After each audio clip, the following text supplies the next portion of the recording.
You're watching soccer. Your team's striker breaks free, receives a perfect pass, and slots the ball into the back of the net. The crowd erupts. But wait! The referee's arm goes up. The flag is raised. Goal disallowed. Offside. And just like that, half the stadium is furious, the other half is confused, and nobody can quite explain why the goal didn't count.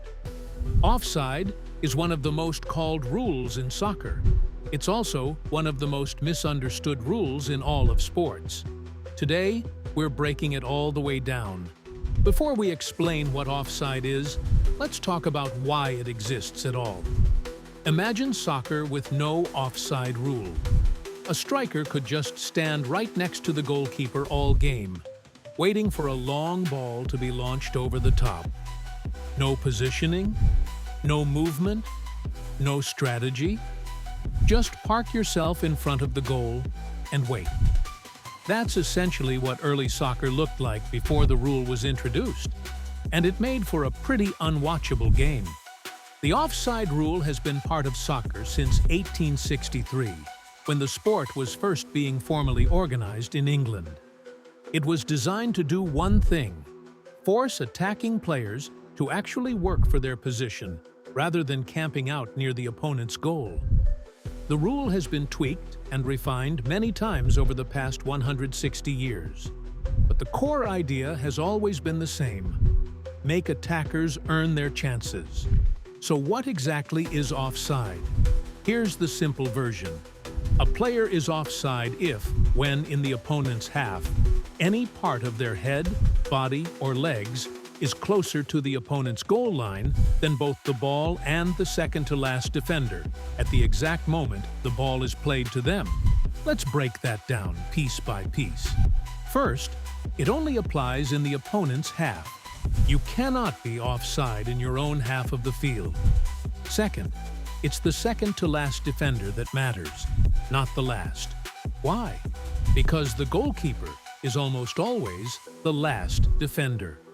So in practice, offside is judged against the last outfield defender on the opposing team. Third, and this is where people get confused, it's judged at the moment the ball is played, not when you receive it, not when you start your run, the moment your teammate kicks the ball. Here's another part people consistently get wrong. Being in an offside position is not automatically a foul.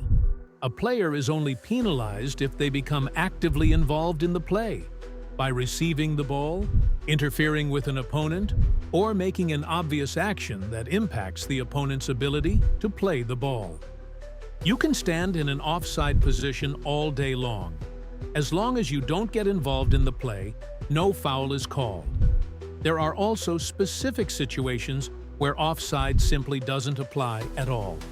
A player cannot be called offside directly from a goal kick, a corner kick, or a throw-in. This trips up a lot of casual fans.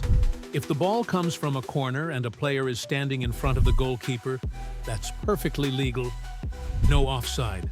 So, if the rule sounds straightforward, why does it cause so much drama? Two reasons: margins and VAR.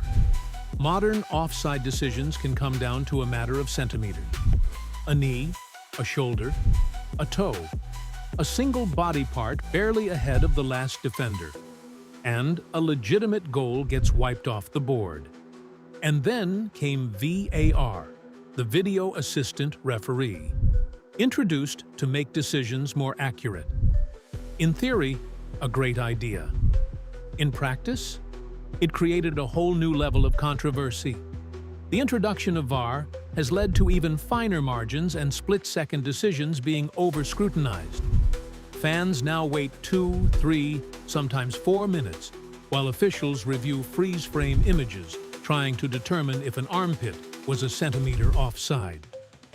Marginal calls decided by a knee, shoulder, or toe have become routine with VAR, frustrating players, coaches, and fans alike.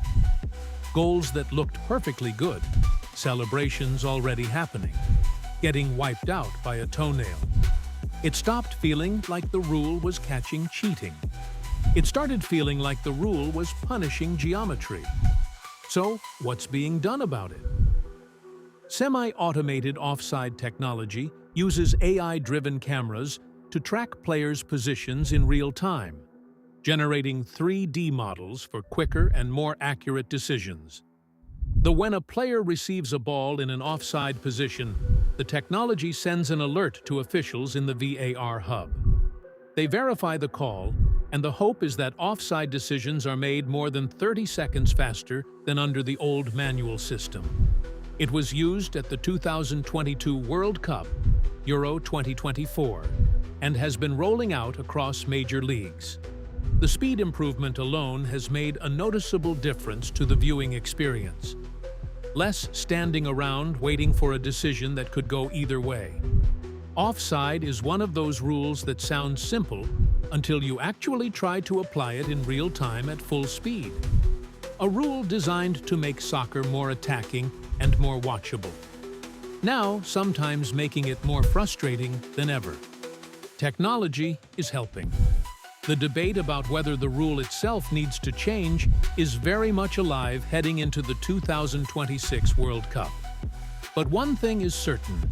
The next time a goal gets waved off and half the stadium loses their mind, you'll know exactly why. Subscribe to Sports Splitter for more sports rules, concepts, and strategies explained.